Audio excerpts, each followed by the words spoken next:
Solar solar लावणार आणि सबसिडीही मिळवून देणार। एकनाथ शिंदे अखेर उपमुख्यमंत्रीपद स्वीकारणार। फडणवीसांसोबतच्या भेटीनंतर शिंदेंचा निर्णय, गृहऐवजी नगरविकास आणि आणखी एखादं महत्त्वाचं खातं मिळणार, सूत्रांची माहिती।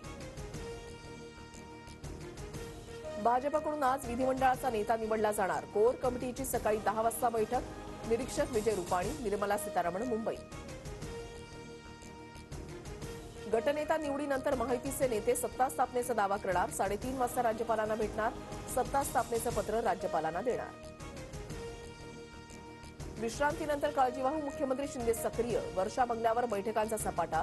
महापरिनिर्वाण दिनाच्या तयारीचा शिंदेंकडून आढावा। शिवसेना आमदारांसोबतही बैठक। हिंदुत्वाचा मुद्दा सोडल्याचा अपप्रचार खोडून काढा। मुंबई महापालिका निवडणुकीमध्ये हिंदुत्वाचा मुद्दा लोकांपर्यंत पोहोचवा। मातोश्रीवर माजी नगरसेवकांच्या बैठकीत उद्धव ठाकरेंच्या सूचना।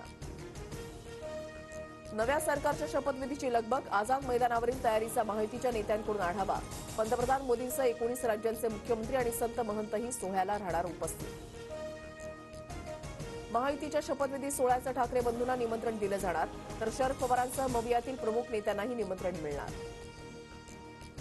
गृह खात्यानंतर आता गृहनिर्माण खात्यावरून माहितीमध्ये रस्सीखेच। राष्ट्रवादी अजित पवार गटाकडून गृहनिर्माण खात्यावर दावा, सूत्रांची माहिती। स्ट्राईक रेटनुसार भाजप 1, अजितदादा गट 2, तर शिंदे गट 3 नंबरवर। त्यामुळे शिवसेने एवढीच मंत्रिपदं राष्ट्रवादीला द्या, छगन भुजबळांची मागणी। विधानसभेला थर्ड अंपायर मिळाला असता तर निर्णय बदलला असता। जसं क्रिकेट बदललं तसं राजकारण बदलत गेलं। विधानसभा निकालावरून राज ठाकरेंची टोलेबाजी। मुंबई में बीजेपी आया है तो अभी मारवाड़ी में बात करने का। मुंबईमध्ये मराठी महिलेसोबत मगरुरीची भाषा करणाऱ्याला मनसेकडून चोप। प्रसाद मिळाल्यानंतर व्यापाऱ्याची माफी। बीजेपी जीती तो मुंबई में मारवाड़ी में बात करने का। संजय राऊतांचं खोचक ट्विट, तर मुंबई मराठी माणसांचीच असल्याचं ट्विट करत मंगलप्रभात लोढांकडून व्यापाऱ्यावर कारवाईची मागणी।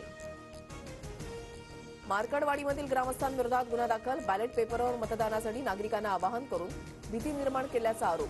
विंग फुटेल म्हणून निवडणूक आयोग घाबरतोय, नाना पटोलेंची टीका। ईव्हीएमवर प्रश्नचिन्ह उपस्थित करत मतदानातील घोटाळ्यासंदर्भात काँग्रेसची निवडणूक आयोगाकडे तक्रार।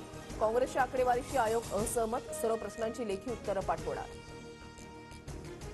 हमीभावानं सोयाबीन खरेदी करण्याच्या राज्य सरकारच्या उद्देशाला हरताळ। सोयाबीन खरेदी केवळ 2%, 14 लाख टनांचं उद्दिष्ट असताना 27,000 टन सोयाबीनची खरेदी।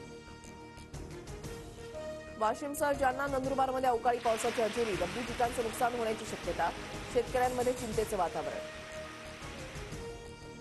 फेंगल चक्रीवादळाच्या प्रभावामुळे गेल्या 2 दिवसांपासून मुंबईतील तापमानामध्ये वाढ। डिसेंबरमध्ये देशभरात अपेक्षित थंडी पडण्याची शक्यता नाही। कोकण, मध्य महाराष्ट्रामध्ये वादळी वाऱ्यासह मुसळधार पावसाचा अंदाज। फेंगल चक्रीवादळानंतर हाहाकार। तमिळनाडूमधील अनेक जिल्हे जलमय। पूरस्थितीमुळे कित्येक गावांचा संपर्क तुटला। आतापर्यंत 12 जणांचा मृत्यू। सोलार सोलार लावणार आणि सबसिडीही मिळवून देणार।